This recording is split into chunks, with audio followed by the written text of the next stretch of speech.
This is the Coiorvis Phantom HD. These are Nintendo Switch Joy-Cons that seem to tackle a lot of the original Joy-Cons issues at a similar price tag around $70. But are they worth buying? It's ROMB360. Thanks Coiorvis for sending these Joy-Cons to review. Just know all opinions are my own. Inside the box you get the Coiorvis itself, an instruction manual and some thumb grips. I chose this black model, but it's also available in white. The first thing I've noticed is the different shape. It's quite similar to the original Joy-Cons on the front, as they are quite flat, but on the back side it has a nice curve for a better and more comfortable grip.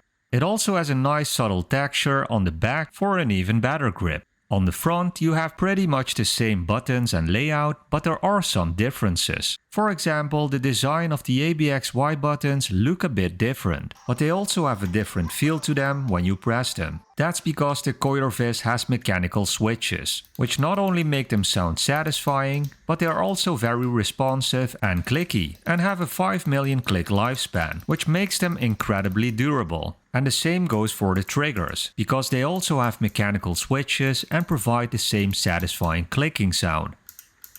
Furthermore, on the front, the Phantom HD has two Hall effect sticks, which use magnets, not friction, and means they have low dead zones, super fast response times, and most importantly, no drift, which was the main issue of the original Joy-Cons. But the Phantom HD also has these nice rings and textures on the top of the sticks, which provide you a much better thumb placement than the original Joy-Cons. And if that wasn't good enough for you, Coiorvis included these thumb grips, so you don't have to buy them separately. Furthermore, on the front you have these two extra buttons, which lets you set up turbo or rapid fire, and you can also change them to different levels. The Coiorvis doesn't have any back buttons, but you do however get these M1 and M2 buttons at the top, right next to the shoulder buttons and triggers. And they act just like a back button, so they can also be programmed to buttons or combinations that you often use, which can be quite handy. You can also use the Phantom HD wirelessly for 2 players, but you can also use it wirelessly for yourself.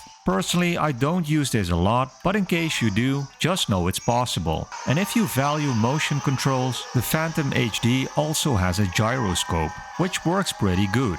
You can also use the Coiorvis to wake up your Switch from sleep mode by simply pressing it, which by the way not all controllers can do. So far the Coiorvis Phantom HD is excellent, but there are some small improvement points or things you need to be aware of. For example, the D-pad is a bit mushy and could be more precise. You don't notice this immediately in every game, but you can notice it in 2D platform games, which the Nintendo Switch has a lot. Also, the triggers and bumpers have a lot of travel before they actually click. It's not a deal breaker, but something to consider. I do however like the tall triggers because they give more grip and can easily be reached. And if you're not using them, you can easily rest your fingers on it. But speaking of the grip, I wish the bottom side of the Coiorvis was a little bit more bulky, which could improve the ergonomics even more. On the other hand, because it's not bulky at the bottom, it's better to use wirelessly for 2 players. And it stays nice and compact, making it very portable. Also, the Phantom HD doesn't have an NFC reader for your amiibos, but that doesn't have to be an issue if you don't use them. But let's check out some short gameplay clips so you have an idea how they perform. On Mario Odyssey, the Hall effect sticks felt very responsive. It gave me a nice control and provided an overall better gameplay experience than playing with the original Joy-Cons, which was quite nice. The same goes for Mario 3D World, which just plays excellent on the Coiorvis Phantom HD. They not only felt very precise when using them, but the thumb placement is also much more comfortable than on the original Joy-Cons. The experience might be a little bit different for the D-pad, for example on Mario Wonder, but it's definitely playable. But for me the sticks provided a much better experience, and you can probably see that in Mario Kart 8 Deluxe, where you need the sticks a lot. And same goes for the triggers when you want to drift. They do work pretty good, but you can slightly notice the travel distance when using them. Overall, I would say the Coiorvis Phantom HD Joy-Cons are a great option for gamers who want the premium controller experience, because it has those mechanical switches, Hall effect joysticks, HD rumble, macro programming, and a lot more features, and they look quite nice and have a timeless look.